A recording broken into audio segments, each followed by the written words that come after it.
नगर निगम के चुनाव पास आने वाले थे। पूरे कानपुर शहर में टिकट को लेकर मारामारी शुरू थी, लेकिन सबसे ज्यादा चर्चा में वार्ड नंबर 40 की सीट थी। वो इसलिए क्योंकि इस बार वहां की सीट महिला के लिए आरक्षित थी। अब सवाल ये था कि चुनाव लड़ेगा कौन।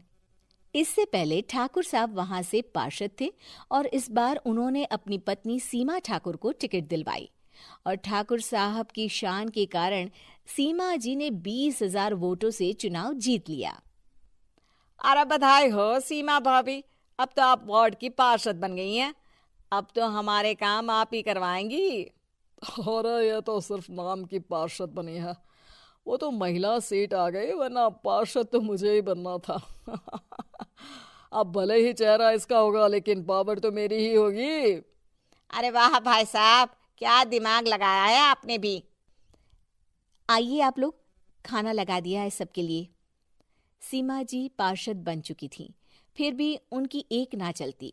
सारे काम ठाकुर साहब खुद ही संभाल लेते और जहां जरूरत पड़ती वहां सीमा जी का अंगूठा लगवा लेते। सीमा जी ज्यादा पढ़ी लिखी भी नहीं थी। एक दिन ठाकुर साहब और सीमा एक प्रोग्राम में जाते हैं। अरे ठाकुर साहब, आप आ गए। ओहो, पार्षद मैडम भी आ गई हैं। स्वागत है आप दोनों का। लगता है हमारे पार्षद फंड का सही इस्तेमाल हो रहा है। चलिए अब उद्घाटन करते हैं। ये लीजिए ठाकुर साहब कैची, आप ही सबसे पहले प्रवेश कीजिए। सब लोग आगे निकल जाते हैं और सीमा जी पार्षद होने के बावजूद भी पीछे खड़ी रह जाती हैं। वो देखती हैं कि वेलकम बोर्ड पर उनका नाम है, लेकिन महिला होने के कारण कोई उनका सम्मान नहीं कर रहा। अगले दिन एक आदमी उनके घर आता है। अरे ठाकुर साहब नमस्कार। कल ना हम नोटिस किए कि हमारा घर तो अवैध है और नगर निगम वाले उसे तोड़ने आ रहे हैं। अरे कुछ कीजिए ना ठाकुर साहब। देखो भाई, मैं तो ज्यादा कुछ कर नहीं सकता, पर अगर तुम सबकी जेब गर्म कर दो तो कुछ हो सकता है। कुल मिलाकर 4 लाख लगेंगे।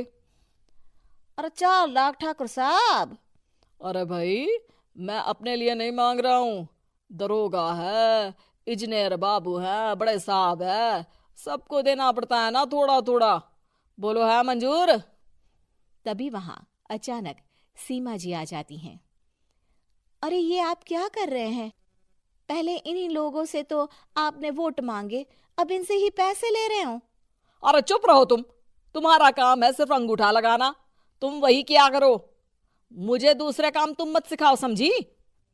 और तुम ना जाओ, अब पैसे लेकर आओ, वरना जेसीबी किसी भी वक्त आती होगी। सब कुछ ऐसे ही चलते रहता है। एक दिन सीमा जी और ठाकुर साहब को एक लोकल मीटिंग में बुलाया जाता है। वहां पर कई और अधिकारी लोग भी मौजूद रहते हैं। अब मैं चाहूंगा कि ठाकुर साहब हमारे बीच 2 शब्द कहें। मेरे प्यारे भाइयों और बहनों, आज मेरा सौभाग्य है कि मैं आप सबकी सेवा दिन रात कर पा रहा हूँ। आपने मेरी पत्नी को भारी मतों से जिताया है, इसलिए मैं आप सभी का शुक्रगुजार हूँ। मैं आप सबसे वादा करता हूँ कि हमेशा की तरह हमारे वार्ड में किसी को कोई तकलीफ नहीं आने दूंगा। सभी लोग तालियां बजाने लगते हैं। अब मैं माननीय पार्षद मैडम को स्टेज पे बुलाना चाहूंगा। अपने नाम को बुलाया सुनकर सीमा जी एकदम चौंक जाती है। उन्हें बिल्कुल उम्मीद नहीं थी कि इतनी बड़ी जगह उन्हें मंच पर बुलाया जाएगा। जैसे तैसे वो मंच पर चढ़ती हैं। ऊपर जाते ही सीमा जी को सारी पुरानी बातें याद आ जाती हैं कि किस तरह उनके पति उन्हें कभी भी आगे बढ़ने नहीं देते और उनके नाम से गलत काम करते हैं। वो बोलने लगती हैं। मैं आपके वार्ड की पार्षद सीमा हूं। आप में से बहुत कम लोग ही मुझे जानते होंगे, क्योंकि इससे पहले मुझे कभी ऐसा मौका ही नहीं मिला। सारे मौके मेरे पार्षद पति यानी आपके ठाकुर साहब ही लेते रहे, लेकिन आज ये मौका मुझे मिला है तो मैं इसे ऐसे ही नहीं जाने दूंगी। मैं आपको ये बताना चाहती हूँ कि आपके ठाकुर साहब मेरे नाम की आड़ में गैर कानूनी काम करते हैं, जिस पर अंगूठों के निशान मेरे होते थे।